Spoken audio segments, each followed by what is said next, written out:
എന്തു വില കൊടുത്തും വീണ ജോർജിനെ തോൽപ്പിക്കും പറയുന്നത് മറ്റാരുമല്ല കണ്ണൂരിലെ KSU നേതാക്കളാണ്.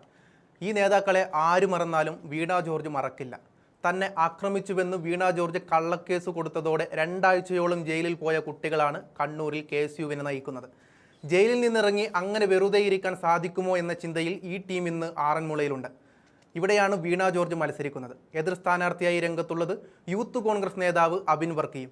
വാശിയേറിയ പോരാട്ടം നയിക്കുന്ന ആറന്മുളയിൽ അബിൻ വർക്കിക്ക് പിന്തുണയുമായി KSU കുട്ടികൾ ഇറങ്ങിക്കഴിഞ്ഞു.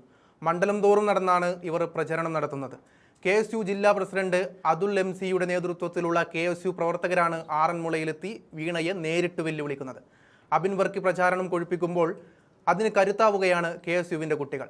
വോട്ടർമാരെ നേരിൽ കണ്ട് വീണ ജോർജ് കള്ളക്കേസിൽ കുടുക്കിയ കഥകളടക്കം നിരത്തിയാണ് അവർ അബിൻ വർക്കിക്ക് വേണ്ടി വോട്ട് ചോദിക്കുന്നത്. പരസ്യ പ്രചാരണം അവസാനിക്കുന്ന ഏപ്രിൽ 7 വരെ ആറന്മുളയിൽ ഉണ്ടാകുമെന്നും MLA എന്ന നിലയിൽ വീണ ജോർജിന്റെ അവസാനം കണ്ടിട്ടേ തിരികെ കണ്ണൂർക്ക് മടങ്ങുകയുള്ളൂവെന്നും KSUവിൻ്റെ കുട്ടികൾ ഒറ്റക്കെട്ടായി പറയുന്നുണ്ട്. മന്ത്രിയെ അപായപ്പെടുത്താനുള്ള ആസൂത്രിത അക്രമം എന്നാണ് CPM ഈ സംഭവത്തെ ഇപ്പോഴും വിശേഷിപ്പിക്കുന്നത്. എന്നാൽ കള്ളപ്രചാരണവും കപട നാടകവും എന്നതാണ് കോൺഗ്രസിന്റെ മറുവാദം. ആക്രമിച്ചിട്ടുണ്ടെങ്കിൽ ഒരു ദൃശ്യമെങ്കിലും തെളിവ് തരൂ എന്നാണ് കോൺഗ്രസ് നേതാക്കളുടെ ചോദ്യത്തിൽ നിന്ന് CPM ഒളിച്ചോടിയിട്ട് മാസം 1 കഴിഞ്ഞു.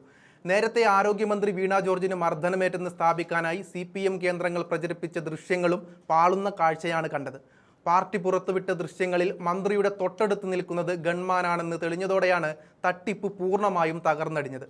കരിങ്കൊടി പിടിച്ച KSUക്കാരൻ പിന്നിലൂടെ വന്ന് ആക്രമിച്ചുവെന്നായിരുന്നു CPM വാദം. കറുത്ത വസ്ത്രം ചൂണ്ടിക്കാണിച്ചായിരുന്നു മന്ത്രിയെ കയ്യേറ്റം ചെയ്യുന്ന ദൃശ്യങ്ങളായി അവതരിപ്പിച്ചത്. സൈബർ പ്രചാരണം ഏറ്റെടുത്ത് CPM സംസ്ഥാന സെക്രട്ടേറിയറ്റ് അംഗം MV ജയരാജനും രംഗത്ത് വന്നിരുന്നു. എന്നാൽ ദൃശ്യങ്ങൾ സൂക്ഷ്മതയോടെ പരിശോധിക്കുമ്പോൾ കറുത്ത വസ്ത്രം അണിഞ്ഞത് മന്ത്രിയുടെ ഗൺമാനാണെന്ന് തോളിലെ ബാഗടക്കമുള്ള ദൃശ്യങ്ങളിൽ വ്യക്തമാണ്. മന്ത്രി വാഹനത്തിൽ നിന്ന് ഇറങ്ങുന്നത് മുതൽ ബാഗുമായി ഗൺമാൻ അനുഗമിക്കുകയും ചെയ്യുന്നുണ്ട്. KSU പുറത്തുവിട്ട ദൃശ്യങ്ങളിൽ മന്ത്രിയും കരിങ്കൊടി പിടിച്ച പ്രവർത്തകനും തമ്മിൽ നല്ല അകലവുമുണ്ട്. ഈ സാഹചര്യത്തിൽ റെയിൽ പോലീസിന്റെ റിപ്പോർട്ടും KSU പ്രവർത്തകർക്ക് അനുകൂലമായതോടെ പ്രവർത്തകർ ജയിലിൽ നിന്ന് പുറത്തു വന്നു. റെയിൽവേ സ്റ്റേഷനിൽ നിന്നുള്ള CCTV ദൃശ്യങ്ങൾ പുറത്തു വരണമേ എന്നാണ് കോൺഗ്രസ് ആഗ്രഹിക്കുന്നത്.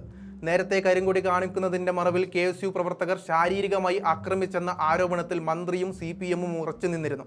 കോടതി കേസെടുത്ത് ചവുറ്റുകൊട്ടയിൽ എറിഞ്ഞതോടെയാണ് നാടകം ഒന്നാകെ പാളിയത്. മന്ത്രിയുടെയും CPM-ന്റെയും വാദം പൊള്ളയാണെന്ന നിലപാടിലാണ് കോൺഗ്രസ് നേതൃത്വം അന്നും ഇന്നും നിൽക്കുന്നത്. മന്ത്രിയെ ആക്രമിക്കുന്ന ദൃശ്യങ്ങൾ പുറത്തുവിട്ടാൽ 1 പവൻ സ്വർണം സമ്മാനമായി നൽകുമെന്ന് യൂത്ത് കോൺഗ്രസ് ജില്ലാ കമ്മിറ്റി പ്രഖ്യാപിച്ചിട്ടും CPM-ന് അനക്കമില്ല.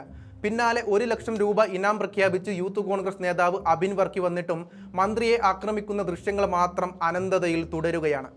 അന്ന് തങ്ങൾക്ക് വേണ്ടി സംസാരിച്ച അബിൻ വർക്കിയെ ജയിപ്പിക്കുക എന്നതിനും അപ്പുറം കള്ളക്കേസിൽ കുടുക്കിയ മന്ത്രിയെ തോൽപ്പിക്കുക എന്നതും KSUവിൻ്റെ പ്രഖ്യാപിത ലക്ഷ്യമാണ്. കേരളത്തിന്റെ ആരോഗ്യ മേഖലയെ കുളം തോണ്ടിയ വീണ ജോർജ് ഇനി നിയമസഭ കാണരുതെന്ന് സാധാരണ വോട്ടർമാർ പോലും ആഗ്രഹിക്കുന്നുണ്ടെന്നതാണ് വാസ്തവം. കഴിഞ്ഞ 2 തവണ വലിയ പ്രയാസങ്ങളില്ലാതെയാണ് ആറന്മുളയിൽ നിന്ന് വീണ ജോർജ് വിജയിച്ചു കയറിയത്. എന്നാൽ ഇന്ന് എതിരാളിയായി അബിൻ വർക്കിയെ കോൺഗ്രസ് അവതരിപ്പിച്ചതോടെ വീണയുടെ പ്രതീക്ഷകൾക്ക് വെളിച്ചം കുറഞ്ഞിരിക്കുകയാണ്.